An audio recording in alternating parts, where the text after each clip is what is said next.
কি বললেন না, কৃতে যধ্যায়তে বিষ্ণু। কৃতে মানে সত্য। সত্য যুগে ঈশ্বর লাভের উপায় কি না, শাস্ত্রে বলছেন কৃতে যধ্যায়তে বিষ্ণু। সত্য যুগে ঈশ্বর লাভের উপায় হচ্ছে ধ্যান। ধ্যানের দ্বারা ঈশ্বর লাভ হয়েছে। তো আমরা তো ধ্যান করি না, ধ্যান তো করি, কিন্তু আমরা ওই ঈশ্বরের ধ্যানে রত হতে পারি না। আমরা সব সময় আমরা বিষয় ধ্যানে মত্ত হয়ে যাই। বিষয় ধ্যান আমরা করি, এই কারণে আমাদের ঈশ্বর লাভ হয় না। আমরা সব সময় নিজের চিন্তাটাই করি যে আমার 100 টাকা আছে, এই 100 টাকাটা 1000-এ কখন আমি যাব। আমার 1 বিঘে জমি আছে, এই জমিতে আমি আরো 2 বিঘে কখন আমি পৌঁছাবো। আমার একটা বাড়ি আছে, আর একটা বাড়ি কখন হবে। একতলা আছে, আমার 2 তলাটা কখন হবে। এই চিন্তাতে আমরা অহরহ ব্যস্ত হই। এই ধ্যানটাই আমরা করি, যার জন্য আমাদের ঈশ্বর লাভ হয় না। ঈশ্বরের ধ্যানে যদি রত হওয়া যায় তবে। ধ্যান করতে যাওয়াটা সহজ সাপেক্ষ নয়, ধ্যান করতে যাওয়া কঠিন, ধ্যানটা সহজ নয়। আমরা প্রত্যেকটা পুজোতে ধ্যান করি, প্রত্যেকটা পুজোতে ধ্যান করতে হয়। যে দেবতার আমরা পুজো করব, সেই পুজোর দেবতার আমাদের ধ্যান রয়েছে। যদি আমরা নারায়ণের পুজো করি, ধরুন আমরা নারায়ণের পুজো করছি, বাড়িতে একটা নারায়ণের পুজো দেবেন, তা নারায়ণের পুজো দিতে গেলে তো ধ্যান করতে হবে, নারায়ণের ধ্যান করতে হবে। তাহলে নারায়ণের ধ্যানটা কি? ধেয় সদা সবিত্রী মণ্ডল মধ্যবর্তী নারায়ণ সরসজন সন্নিবিষ্ট কেউরবন কনক কুণ্ডলবান কিরীটি হরিহনময় বোধিত শঙ্খ চক্র শ্রী বিষ্ণবে নারায়ণ নারায়ণ। এটা হচ্ছে নারায়ণের ধ্যান। এই যে কতগুলো মন্ত্র আমি উচ্চারণ করে দিলাম, আর ধ্যান হয়ে গেল না।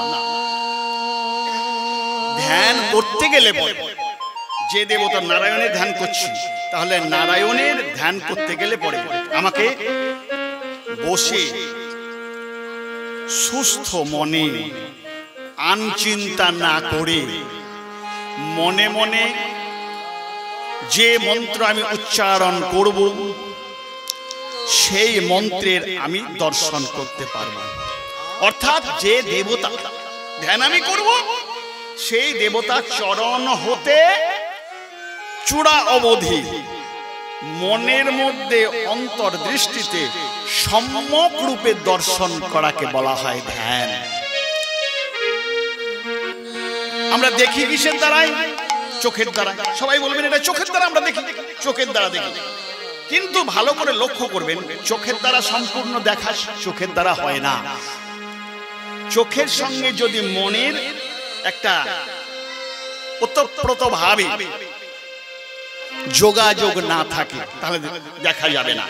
আপনি তাকিয়ে রয়েছেন, আপনি চিন্তা করছেন একটা অন্যদিকে চিন্তা করছেন, আপনার সামনে দিয়ে একটা লোক চলে গেল।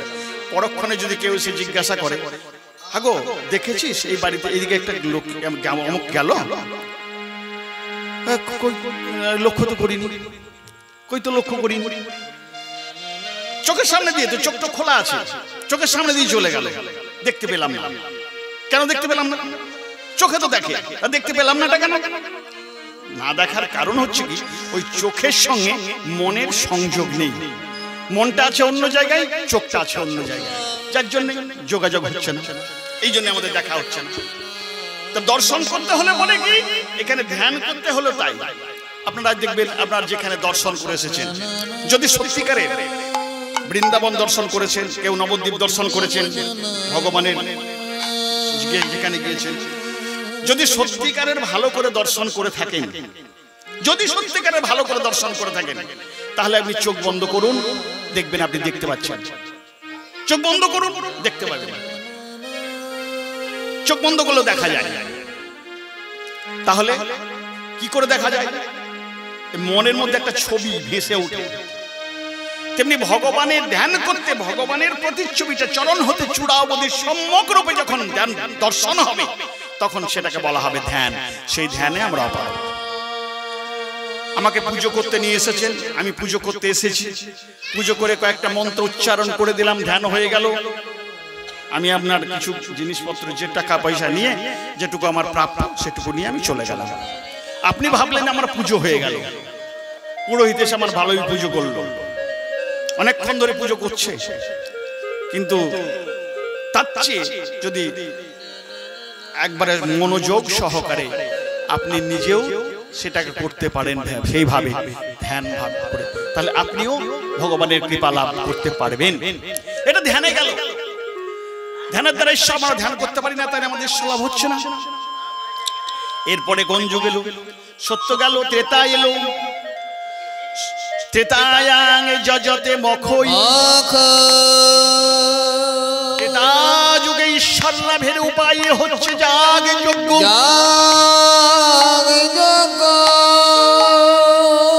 যাগ যজ্ঞের দ্বারা ত্রেতা যুগে ঈশ্বর লাভ হয়।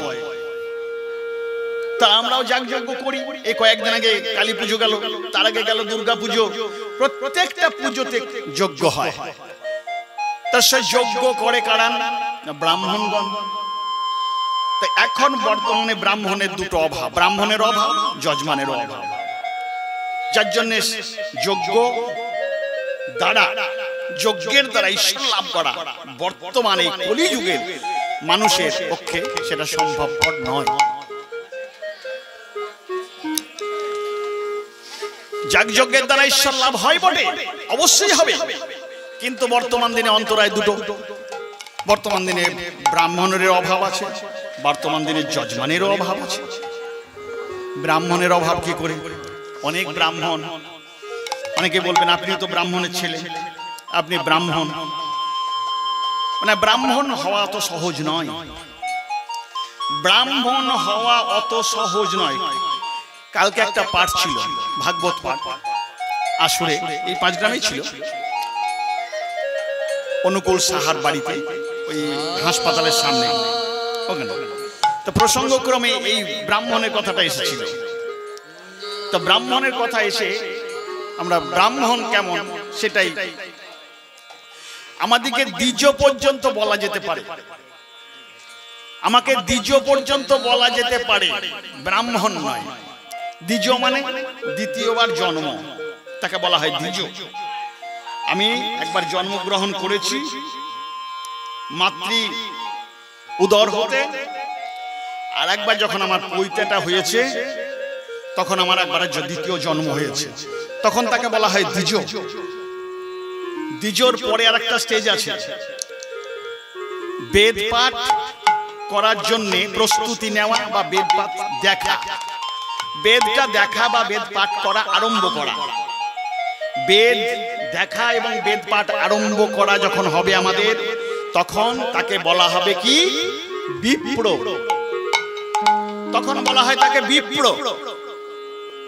আর বেদ পাঠ যখন সম্পূর্ণ হলো, বেদ যখন সম্পূর্ণ ব্রাহ্মণের অধিগত হলো, তখন সে হলো ব্রাহ্মণ। তাহলে কত কঠিন দেখেন, চিন্তা করেন তো, চিন্তা করতে হবে। আমাদের এখনকার ব্রাহ্মণ দিকে যদি জিজ্ঞাসা করা হয় বেদ কেমন, দেখেছে? বেদ দেখেছে? বেদ পড়েছে? আমি পড়েছি বেদ। তা বেদ না পড়লে ব্রাহ্মণ? আমি বলছি যে ব্রাহ্মণ না, ব্রাহ্মণের ছেলে বলে আমি ব্রাহ্মণ। ব্রহ্ম জানাতি সা ব্রাহ্মণঃ। বেদ পাঠ করলাম না, বেদ জানলাম না, শুনলাম না, বিপ্র পর্যন্ত হতে পারলাম না, আর আমি বলছি, গর্ব করছি আমি ব্রাহ্মণ। এখানে অভাব, ব্রাহ্মণের অভাব, যজমানের অভাব। অপ্রিয় সত্য কথা কিছু মনে করবেন না, আমার স্বর্গীয় পিতা রমেশচন্দ্র চক্রবর্তী তিনি ব্রাহ্মণের ব্যাখ্যা দিতেন। ব্রাহ্মণ নবগুণে ব্রাহ্মণ, নবগুণে ব্রাহ্মণ, এই 9টা গুণ ব্রাহ্মণের থাকে।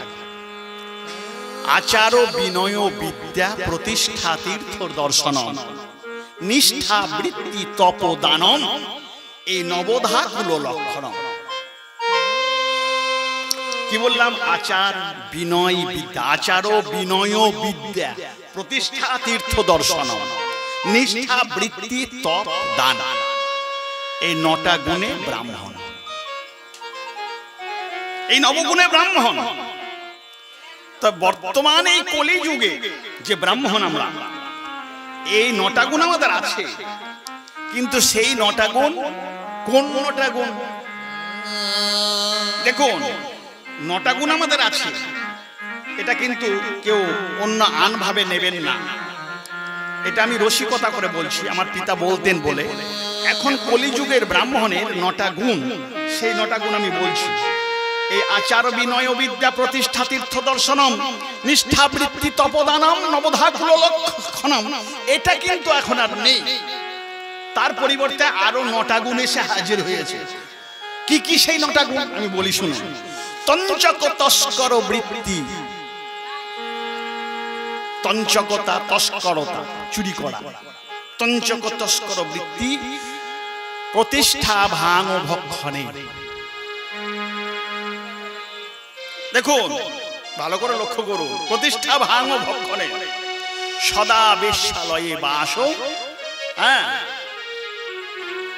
আর কি পৈতাগুচ্ছ গল, সন্ধ্যা গায়ত্রী বিবর্জিত, সন্ধ্যা গায়ত্রী করে না, সন্ধ্যা গায়ত্রী বিবর্জিত, পৈতাগুচ্ছ গল দেশে, আহারে একা কারঞ্চ, নবধাকুল লক্ষণ। তাহলে তঞ্চক তস্কর বৃত্তি, প্রতিষ্ঠা ভাঙ ভক্ষণে। চিন্তা করুন, এইসব কথাগুলোর অর্থ যদি করতে যাওয়া যায় না এখন, তাহলে ব্রাহ্মণরা এসে আমাকে চেপে ধরবে, গলা চেপে ধরবে, বলে ব্রাহ্মণদের কেচ্ছা করতে বলেছে নাকি, কীর্তন করতে এসেছে বলে যেমন তাই করবে নাকি। তো যাই হোক, এইগুলো আপনারা একটু অনুধাবন করে নেবেন। বোতলং ভরসা সদা, জয় মা কালী, জয় মা কালী করে চলে যাবে, বাস। বোতলং ভরসা সদা ব্রাহ্মণে বর্তমান মিথ্যা কথা হবো, এটা কথাগুলো মিথ্যা কথা বলছি।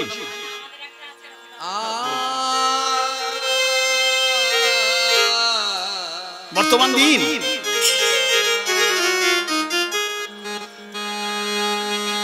তার জন্য আমাদের ঈশ্বর লাভ হয় না। আচ্ছা, এটা তো ব্রাহ্মণে গেল। আপনারা ভাবছেন যে তাই তো আমাদেরকে তো কিছু বললো না, আমাদের আমরা ঠিকই আছি নাকি?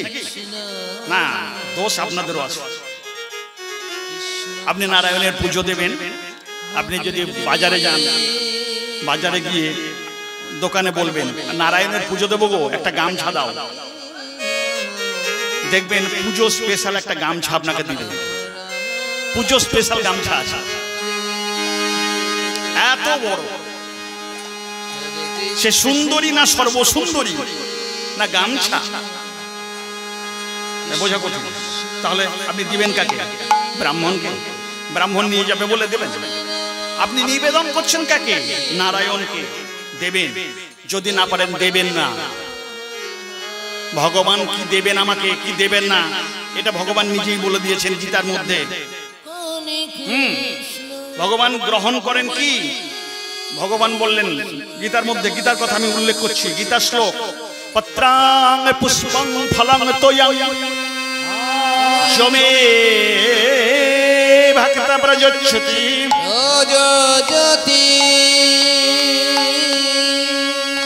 ভগবানকে দিতে হলে পরে যদি একটা পাতা দেন, এই যে তুলসী গাছ আছে, তুলসীর একটা পাতা, ভগবান আমার তো কিছু নেই, ভগবান তুমি এটাই গ্রহণ করো, ভগবান এটাই গ্রহণ করো, এটাই নাই, ভগবান সেটাই নাই।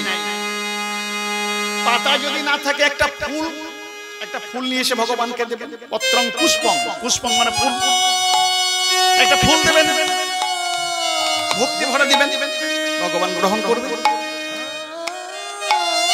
তো পত্রং পুষ্পং ফলং, বাড়িতে যদি ঘরে একটা ফল থাকে, ভগবান এটাই তোমার নিবি, ভগবান সেটাই গ্রহণ করবেন। তা যদি না থাকে, কিছু যদি না থাকে, একটু কলের জল থাকবে তো, গঙ্গা জল নাই থাকুক, একটু কলের জল, তোয়ং, তোয়ং মানে জল, একটু জল দেবেন, ভগবান সেটাই গ্রহণ করবে। কিন্তু দিতে হলে ভগবানকে কেমন করে দিবেন? ভগবানকে দিতে হলে পরে ভক্তি মিশিয়ে দেবেন। ভক্তি মিশিয়ে, নয়ন জল মিশিয়ে যদি দিতে পারেন ভগবানের চরণে, ভগবান সেটা সানন্দে গ্রহণ করেন। নিতাই গৌর প্রেমানন্দে হরি হরি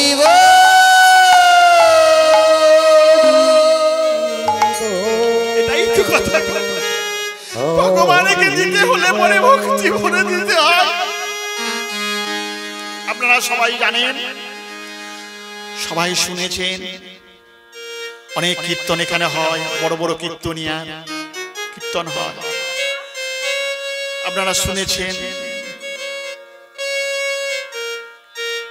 তারাও সেই কথাই বলে, আমিও সেই কথাই বলছি। এই যে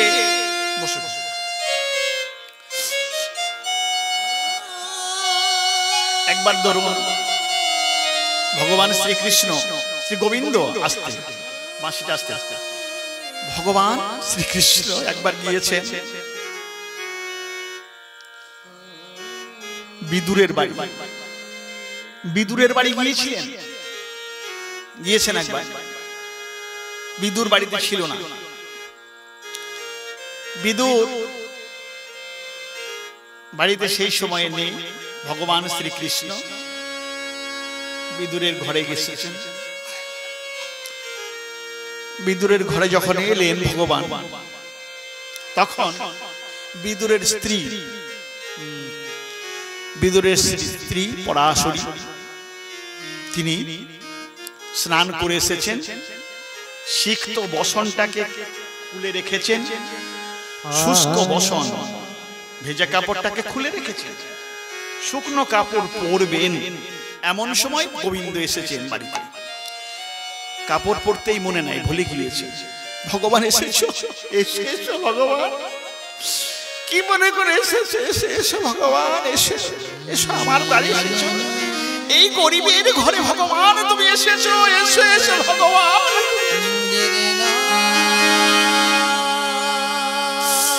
ভগবান উলঙ্গ অবস্থাতেই চলে এসেছে গোবিন্দের কাছে। গোবিন্দ কি করলেন? নিজের উত্তরীয় বস্ত্রটা পরিয়ে দিলেন। দেখুন, পরাশরীকে পরিয়ে দিলেন। পরিয়ে দিয়ে এবারে পরাশরী বলছেন, নিজের দিকে কোনো খেয়ালই নাই, ভগবান এসেছে আমার ঘরে, কি আনন্দ, অন্তরে বাহ্য জ্ঞান শূন্য। সঙ্গে সঙ্গে ভগবান তুমি তো এসেছো, আমি গরিবের, আমার গরিবের ঘরে কিছু কি খাবো, কি খায় তোমাকে নিবেদন করব, আমি কি নিবেদন করব? তোমাকে দেওয়ার মতো তো আমার কিছু নেই, তাহলে কি দেব তোমায়, আমি কি দেব? হঠাৎ করে মনে পড়েছে, ও আমার ঘরে তো বর্তমান কলা পাকা আছে, বর্তমান কলা পেকেছে ঘরে। ঘরে ছুটে চলে গিয়েছে, সে বর্তমান কলা নিয়ে এসে গোবিন্দকে দিচ্ছেন, গোবিন্দকে নিবেদন করছেন। গোবিন্দ গ্রহণ করো, গোবিন্দ গ্রহণ করো। গ্রহণ করাচ্ছেন কেমন করে? কলাটা খোসা ছাড়াচ্ছেন, কলাটা খোসা ছাড়িয়ে কলাটাকে ফেলে দিচ্ছেন আর খোসাটা খাওয়াচ্ছেন। কলার খোসাটা গোবিন্দের বদনে যেমন নিয়ে যাচ্ছেন আর গোবিন্দ গ্রহণ করছেন। দেখুন, গোবিন্দ গ্রহণ করছেন, কলার খোসা খাচ্ছেন গোবিন্দ। গোবিন্দ কিচ্ছু বলছেন না। কেন বলছেন না?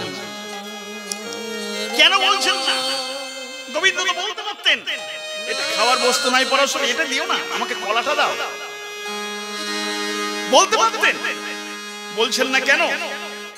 ওই যে পত্রং পুষ্পং ফলং তয়ং জমি ভক্তা প্রযচ্ছতি, পাতা খোসা যা ভগবানকে দিবেন ওই ভক্তি করে দিচ্ছেন, ওই ভক্তি মিশিয়ে দিচ্ছেন, যে এই তো ভগবান গ্রহণ করছেন। এমন সময় বিদুর এসেছেন। বিদুর এসে বলছেন পরাশরীকে, এ কি করছো, এ কি করছো পরাশরী, তুমি যেটা খাবার বস্তু সেটাকে ফেলে দিচ্ছ আর খোসাটা গোবিন্দকে দিচ্ছ। আর গোবিন্দ তোমাকেও বলি হারিয়ে, আচ্ছা তুমি তো বলতে পারো এটা খাবার জিনিস নয়, তাহলে গীতার কথাই যে অমান্য হবে, তার কথাতেই যে তার অন্য, তার জন্য তিনি বলছেন তিনি আশা আনন্দে গ্রহণ করছেন। তাই ভগবানকে যা দেবেন ভক্তি ভরে যদি সেটা দান করেন, ভগবান সেটা আনন্দে গ্রহণ করেন।